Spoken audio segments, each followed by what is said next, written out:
Pavo. How are you? Pleasure to have you. Great to be here. Awesome. That was fucking awkward. Welcome to Hustle and Grind Lifestyle Podcast. I'm here as a guest of Pavo today to talk about Bonkers.ie. Wow, that's better than me. Welcome to Hustle and Grind Lifestyle Podcast. Today, my guest is David Kerr, the founder and CEO of Bonkers.ie, and my friend. Hi, Pavo. Good to be here. Pleasure to have you. Could you start by sharing your journey, a bit about yourself, and what led you to create Bonkers.ie? Going back to the start of it is I'm a software engineer, and I started out building computers actually after my intercert, which was in 1988. I started building computers for money just after, between fourth year and fifth year in school for a summer, and then I enjoyed that. And then after the leaving cert, I went to London for the summer, and I built them in a production line at a big factory for a company called LNX, which I didn't know that. Yeah, they were even a sponsor of some football team in the England in the early 90s. And then after that, I came home and I started with my brother a company called Ocelot Computers, which were manufacturers. We bought bits and built computers and sold them to various people in very, very small volumes, really for beer money during college. So that lasted during college only. And then I went, during college, I did computer science, was really interested in that. I then went away and did a master's in Sweden and spent a year there and continued my studies there, came back and got a job in telecoms network management research, basically just writing software to do with telecoms networks. And but then in 1999, when the dot-com bubble was booming, I joined a company that was specialist in price comparison. And I joined as a software engineer, and I stayed in that company for 10 years. And then in 2009, I founded Bonkers.ie, and the purpose was to give Irish consumers the choices that they need for all of their household bills in terms of researching what's available to them. Often people don't know what's available to them. To explain to them in simple terms how to understand those choices, and then to give them the power at their fingertips to execute on what they found as their choice. So how can I get this mortgage? How can I switch my energy company from this one company to a different company? How can I actually do that? So the goal was to provide software to help customers compare, select, and buy a range of household bills, from your mortgage to your gas and electricity, your life insurance, your car insurance, and your house insurance. You guys do everything. We do all of that. And so conceptually, if you think about it, we want to get you your house by helping you navigate what mortgages might be available to you and understand which banks might be most appropriate for you. Because we are central bank regulated, we can give advice. And then when you have your house, hopefully, and you get the key and you move in, we'll also be able to get you the insurance for that house, so buildings insurance and contents insurance. So you'll be able to buy that through us as well. We'll then help you figure out what gas and electricity provider might be available to you and which tariff to pick. There's a lot of talk right now about smart tariff. Should you go with one of those smart tariffs or not? I need to switch my electricity as well, company. Yeah, so most people in the last year, there wasn't any option to switch because the energy market effectively closed down from late 22 to late 23. And in fact, it was a company, they're based very close to here, Energy. They launched in August last year, 2023, and they started the market to wake up again. So we'll help you get your house, we'll help you fill it with stuff, and then you look at your driveway or on the road, and then you might have two cars, we'll help you insure those cars as well. So Bonkers.ie hopefully is more and more becoming the center of your household bills life. We also have a concept of your account, so you can leave your important information with us, the hard to find stuff. What's your MPRN for your electricity? What's your driver number for your car insurance? Things like that. You have that in your account. But also important documents can be stored in your account, like your life insurance policy schedule, things like this. So that's a little bit about me, how I came to start Bonkers.ie and where we are now. Amazing. So tell me, what motivates you to enter the field of price comparison and switch service? Well, yeah, I mean, if you go back to 2008, 2009, that's when the financial crisis really started. And it started to take hold really in 2009. And it was in 2009 that Bonkers Energy started their switching campaign. The big switch, they called it. And it was fronted by Lucy Kennedy, a very well-known broadcaster. And that campaign was so successful that they managed to attract, I believe, their full 2009 target within 3 months of launching. And so that proved to me in that February of 2009 that Ireland is ready for a service that helps them take control back of their household bills, and they're willing to go the extra mile, and there are a lot more people searching for value than maybe just a few years prior during the Celtic Tiger. So Okay. that's why then. My signature question, what is your hustle, David? What is my hustle? Hustle. My hustle, it changes. It's a good question. It changes depending on what stage of evolution the company might be in. So the hustle at the beginning was get the meetings with these big companies. You know, I was trying to bring the concept of price comparison and switching to Ireland. It didn't exist. And so you go into these big companies, these blue chips, you know, Vodafone or Bonkers Energy or Electric Ireland or whoever, and say, hi, I'm Dave from Bonkers.ie, we're a price comparison service. They first question was, what's that? And so we had a huge amount of education to do on the market side in terms of the product suppliers. And pitch it right. And pitch it correctly, but also rightly so. The second question they might ask was, well, how many customers do you have per month in order to make it worthwhile for me to learn about you and invest in getting our products on your platform? And the answer is, well, day one we had none. And so we had the other problem of nobody knew about us. And so the hustle was on one side to get the meetings, get the deals, get the companies to show us faith. And there are a number of companies that showed us faith, notably from day one, Flowgas Natural Gas, Electric Ireland. Those companies showed faith very early on the electricity side of things. But how did you get in contact with these people? You just Google them, hey. You figure it out. So your hustle is you figure it out. As you go. Nobody hands you anything and says, here's a list of contacts that will happily sign a contract for you. In a matter of 5 minutes. No, it took years for some companies to agree. Literally agree. Years. And then the other side, getting out there in front of making sure consumers, people up and down the country know about us. We don't money for ads, so we had to do it with PR, and that's writing press releases, and it's contacting journalists and saying, you know, price comparison is a very important part of Ireland's consumer financial services landscape now.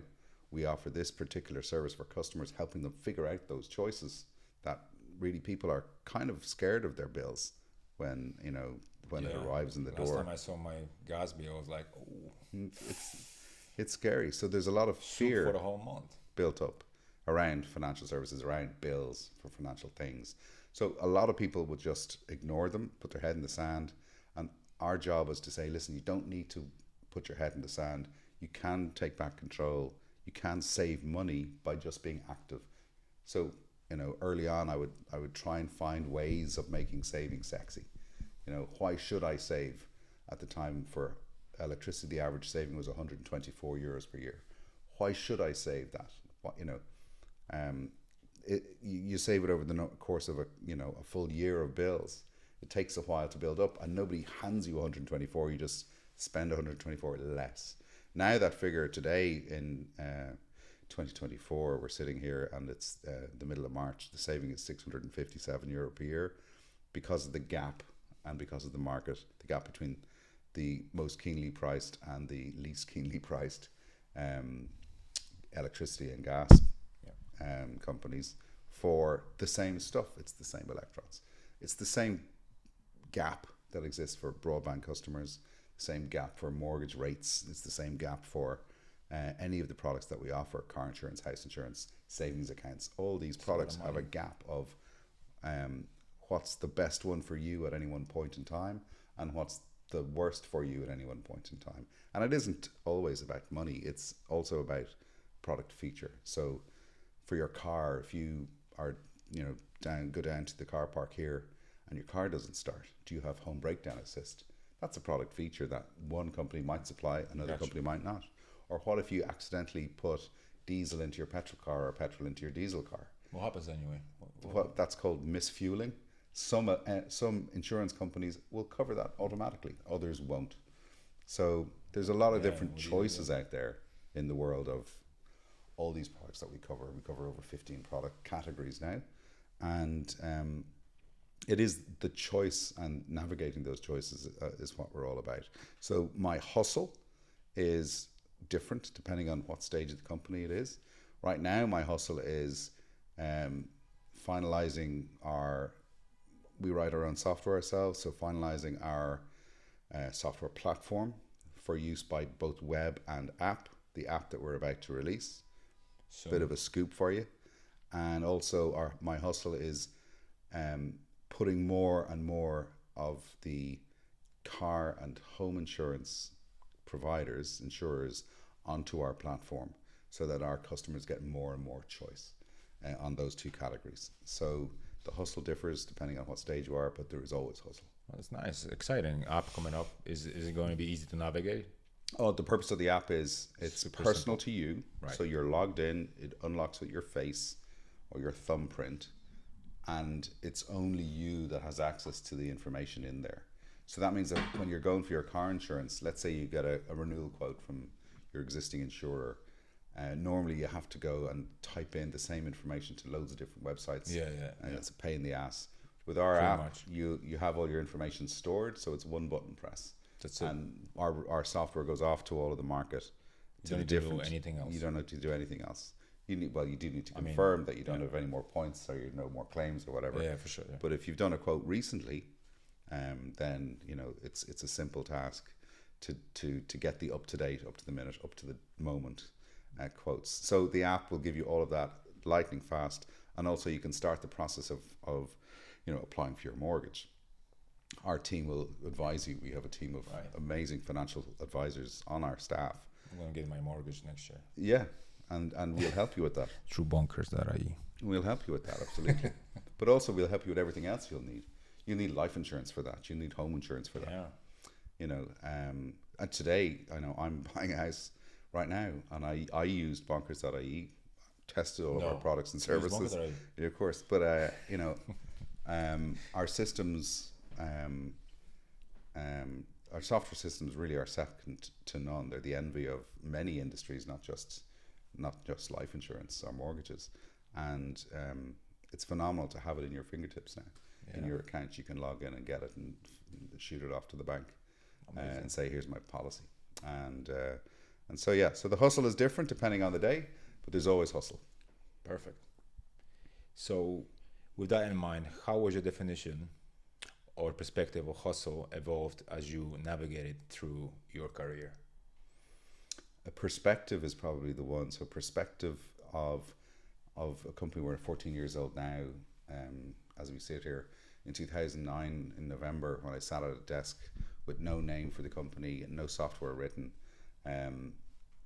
perspective was very different. The perspective then was, what will I call this thing? How will I color it? How do you go about this one? What will it be named? How will I get the first customers on the website? How will they find us? So much figuring out. It's a huge amount of figuring out. Yeah. Basic things. How does my email work? I didn't know that. So you've helped me do this one. Yeah. So I hooked it up. I mean, I'm very fortunate as an entrepreneur that's a software engineer, because I can write the software myself. As the company is an embryonic state, which is very, very delicate. You have no money to begin with. You need to focus on your core key skills yourself and not outsource anything. So that's how you might succeed, because you can push things forward. So much first. Yeah, you can. Well, not first, as you're doing it. As you go, basically. Yeah. What were the initial challenges in starting Bonkers.ie, and how did you overcome them? Well, yeah, we've talked and touched on a couple of them. It's we're kind of like the equal sign of an equation. We've no suppliers with no products and no customers looking for those products. Obviously, that's And a so huge challenge overcoming right there. both, and the approach to overcoming both sides was obviously very different. For both sides though, the one product that we manufacture, because essentially we're a distributor of other people's products, you know, your savings account or your current account, whatever. Is We it kind of like distribute a those things. middleman type of thing? We're Right? an intermediary, yeah. But what we manufacture is trust. Pavo needs to come onto Bonkers.ie, onto your app, and know that you're going to get incredible service. You're going to get true facts. You're going to get exactly what you ask for, and Save you money. And you're going to save money. And if we tell you a number, that's the number. And we make sure that we're accredited or we're authorized. So we're central bank authorized. We're accredited by the Commission for Regulation of the Utilities. They make sure that the sums we calculate are correct, and that's why we openly publish all of our customer reviews, and we get on 2 platforms 4.7 out of 5 on thousands and thousands of customer reviews, and we're fanatical about customer support because we know that you know, customers demand and need to have accuracy, impartiality, and integrity. What mindset do you believe is essential for success in entrepreneurship? Mindset. You need to be a little bit nuts. You need to be single-minded. You need to be dogged and determined. You need to have such an amount of focus and such an amount of urgency that you never say no. You make sure that you know how you're going to get to where you need to get to. You have a determination and a single-mindedness that means, and an urgency that means you don't wait for anybody else. That's the hustle. You constantly shake. If somebody doesn't answer you quickly enough, go to somewhere else. But also you do need to know, and this is you know, probably the hardest part, is when to stop. If something isn't working, and it can work because it's you might need to stop because it's a bad idea. Bad idea. Or it's a good idea at the wrong time, or it's a good idea at the right time but in the right market, or wrong market rather, or a good idea at right time, right market, but wrong people. It's very hard to stop when, let's say, some people invested a lot of money already in some project and it's not going. They still believe in it, but they don't want to stop, but they're not really making much. You know, it's very hard to stop. You know Gary V, right? So one of his quotes is, "Ideas aren't shit. It's all about execution." You know, so anyone can have an idea, but it doesn't matter. Yeah. You know, you could have the same idea as me. You might just do it much better than me, and then you'll win. You know, so ideas mean nothing. It's how you execute on them. Yeah. Is there a personal or professional philosophy that you live by? Maybe you have some. Yeah, I you know, but not really. you gotta be a good guy. If you try and screw people, like I've seen people make micro wins by screwing people over, but that never works as a long-term strategy. Yeah. Be the good guy, do the right thing. Don't be a rollover, obviously, but you know, do the right thing. Have integrity. You consider yourself a good guy? I do, yeah. Yeah, absolutely. I mean, you know, Bonkers.ie, philosophically, you could say Bonkers.ie is an altruistic consumer portal. So we just try and do good, and it's free.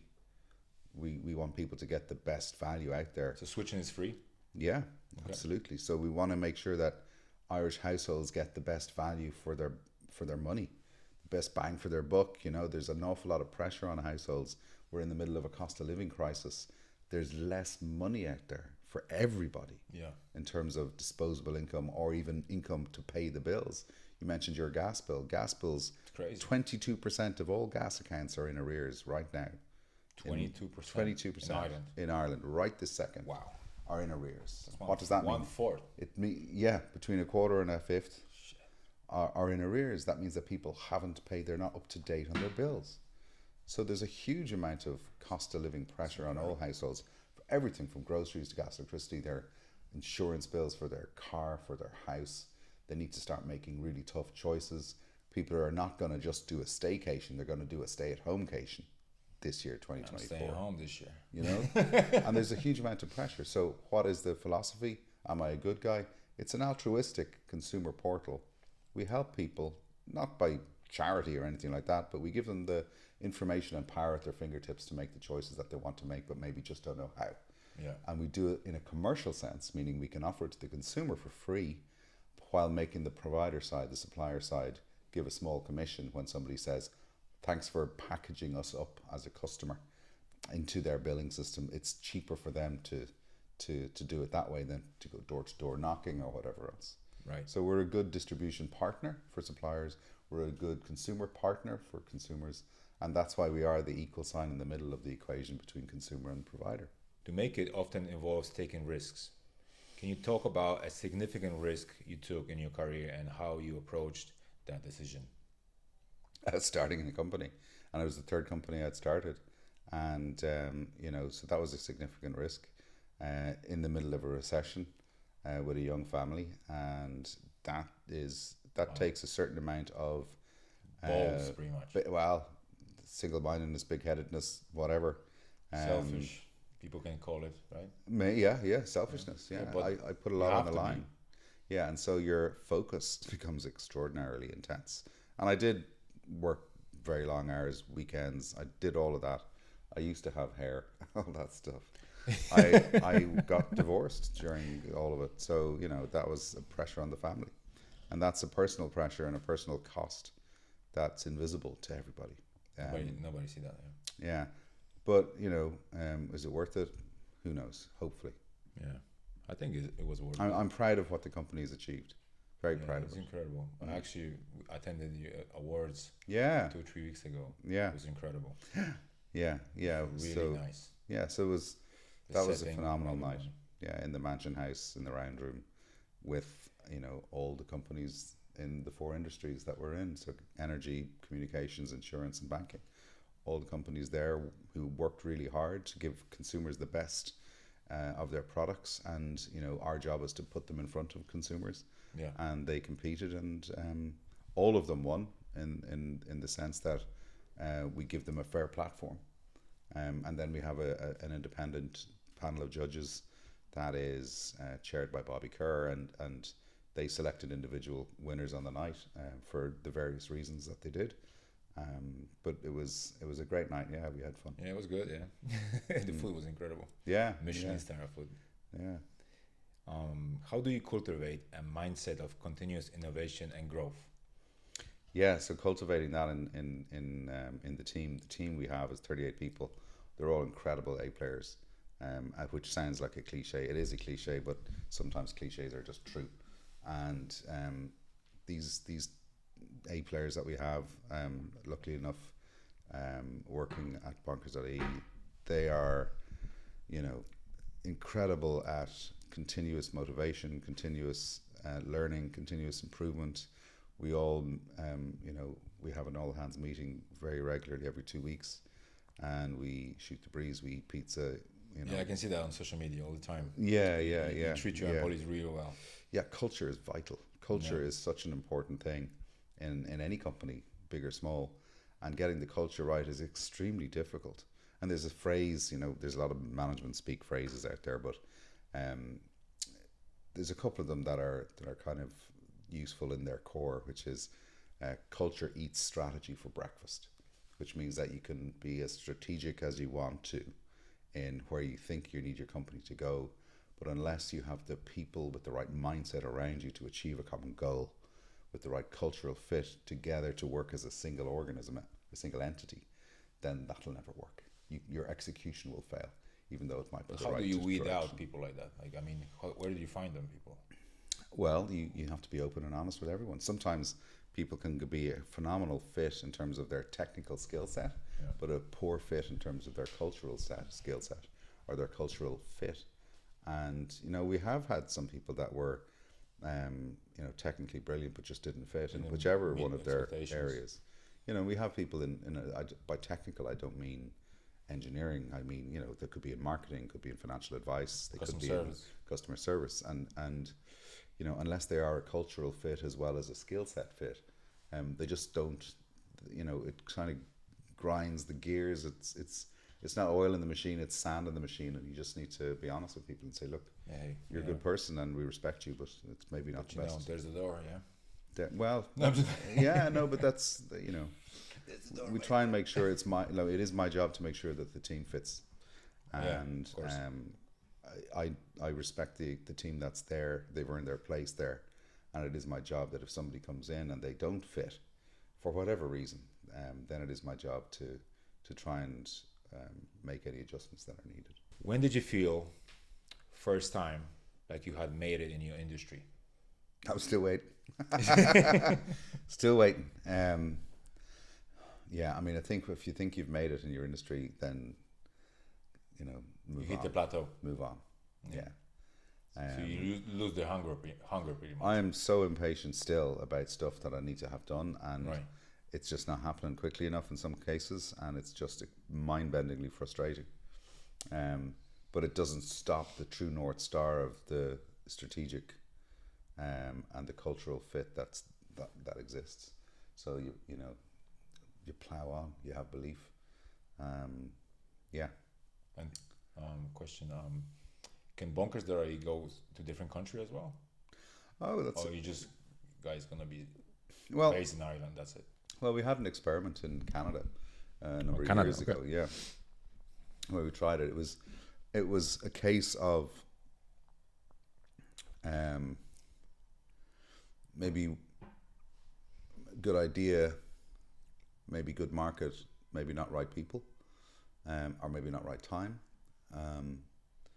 But yeah, when we tried an experiment in Canada with really good people on the ground locally, it didn't work out because for a lot of different reasons, the market wasn't ready. Canada is really an aggregation of 7 countries. There's a lot of people, very, very geographically dispersed. There isn't really the concept of our services over there yet. So that was the opportunity and the challenge. And I think it needed a lot more of a single-minded and larger investment than either of the partners were willing to make. And our focus was being distracted here by trying to do stuff there. And so that was a case of you go so far and know the right time to kill it. And so we did. We decided that we would cease that and pull back to Ireland and double down here. That was a number of years ago. But you never know in the future, right? You never know. Yeah, like right market fit might exist somewhere else. Near Europe seems quite busy in terms of similar services. So does what about Australasia? What about States? USA is very difficult. You'd really need to focus, I think, on certain product verticals, as they're called. So just credit cards, or just life insurance, or just mortgages, and yeah, because there's a huge amount of people there, so you could possibly make it. Money question: how did you feel when you first time made your million? Were you like, oh shit, let's go buy some Lamborghini? Yeah, I had a busy year last year with just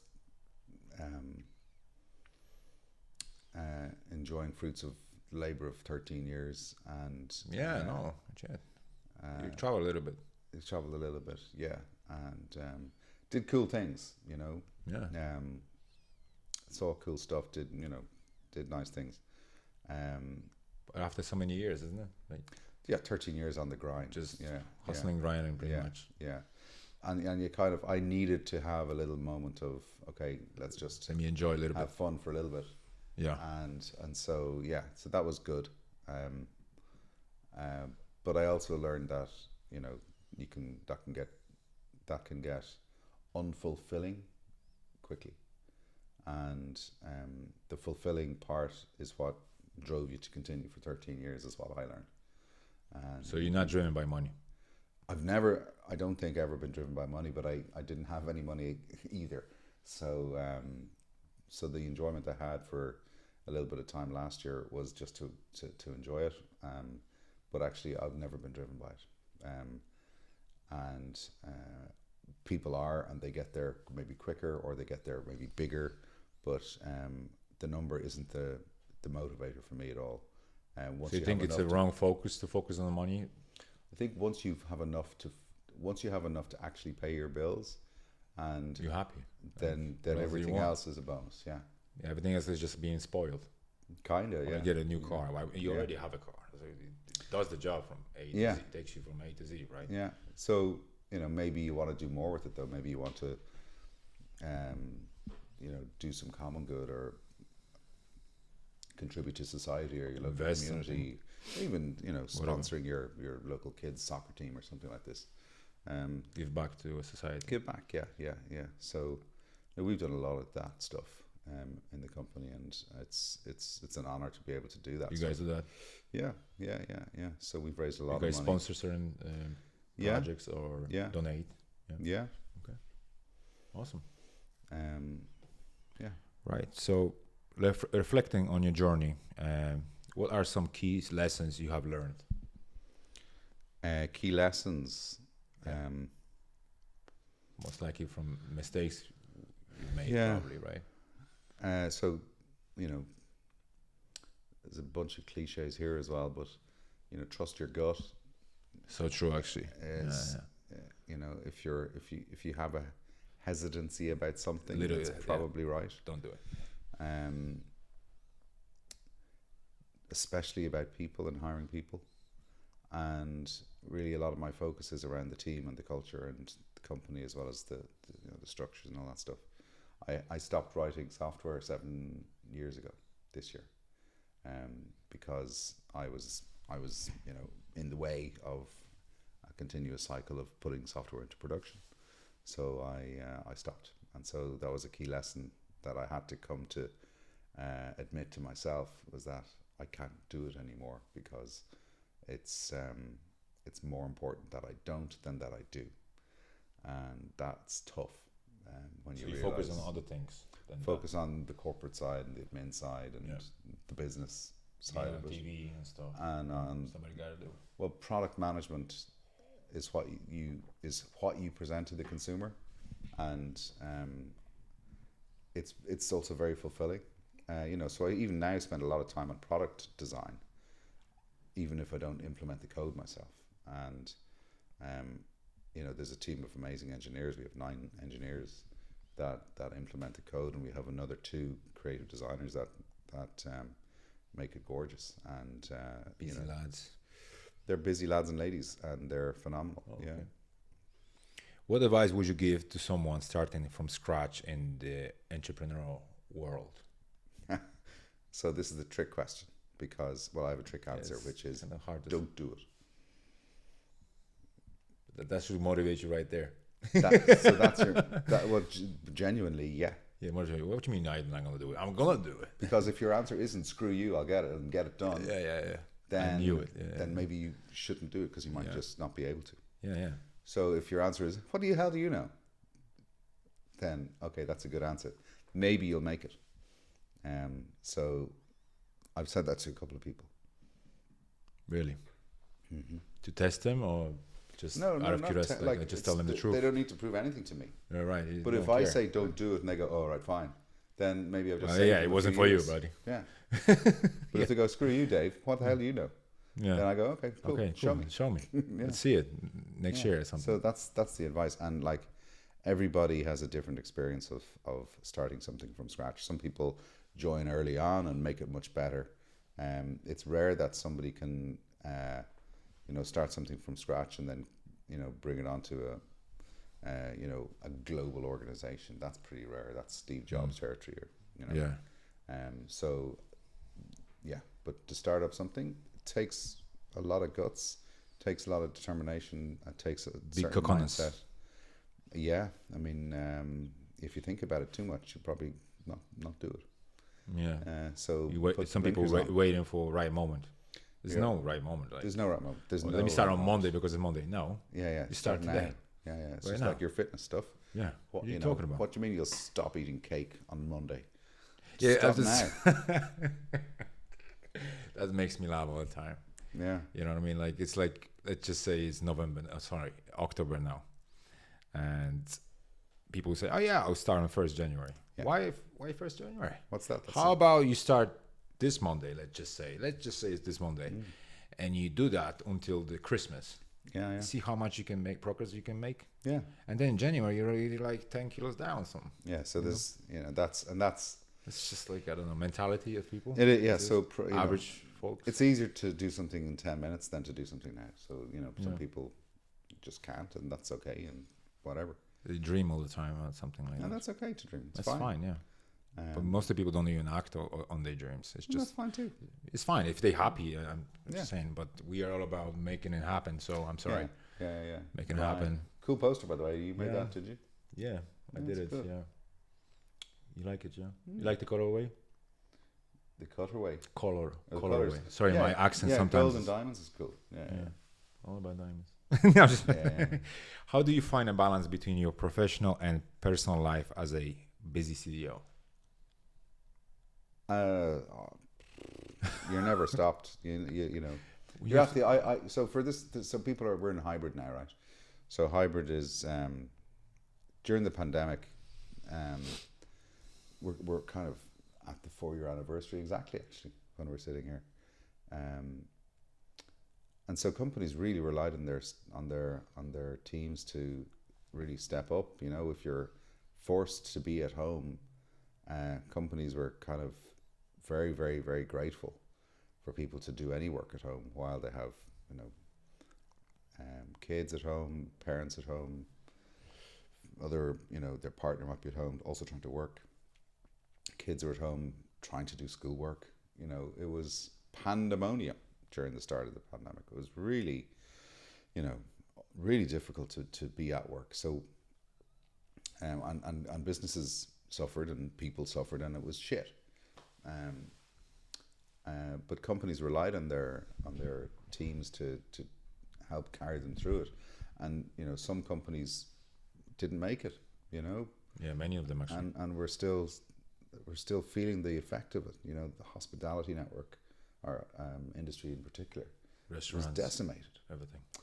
People wiped out. Just moved back to if they were living in Ireland temporarily or for a bit of time or whatever, they might just move. And so we're still feeling the effects of it. And now as hopefully that's well behind us and we're trying to unwind from it, companies are saying, okay, look, it's time to come back to the office, pick your days. US companies that are in the US or US companies that are headquartered in the US and have offices here, they're saying to their staff and their employees, okay, if you want to be considered for bonuses or promotions or anything that's not just your salary, it ain't going to happen unless you're at the office. Yeah, that's fair. Minimum 60%. So, while 2 years ago there was legislation saying, a company needs to give you a damn good reason why you can't work from home. Now the reality is, well, hang on, people work better with people in work. Yeah. And in our own case, our team agreed to the same days per week. Everybody in the company is in the office Tuesdays, Wednesdays, and Thursdays. There are 2 exceptions only, but that's for personal reasons. They've, in those cases, built their lifestyle around Wednesdays, Thursdays, Fridays in the office for various reasons. So that's fine. And it's tough to be the employer, but it was tough to be the employee and continues to be. And so the quid pro quo is, well, we were kind of in this together. And so the work-life balance is, you can now work anywhere, really. So maybe try and take a bit of an advantage of that for certain things. For me, I'm in the office 5 days, Monday to Friday, just because that just suits me. Yeah. Okay. But the work-life balance is I've stopped working evenings and weekends, mainly because I had to. You have to, man. Yeah. So there's still a little hair left there. So. yeah. So that's it. Yeah. So just, I see you at 8 a.m. and I don't work weekends. What are some of your favorite ways to unwind and detach from work? I do love restaurants, and I do love socializing, and I don't consider, so when I'm training with you, I don't consider that unwinding. Really? Oh, you broke my heart, man. Yeah, I know. I thought it was the best time of your day. Yeah, so I love theatre. So I was at theatre on Wednesday this week. Love going to the theatre. So, you know. You go hiking also. Often. Hiking, yeah. Killiney Hill. So my partner is a real hiker. She is a fitness demon. She's so inspirational. 5 a.m. She gets up at 5:30. She's in the gym. Yeah, unbelievable. And holds down a job and has kids. Yeah, that's crazy. So people should take a lot of example from her.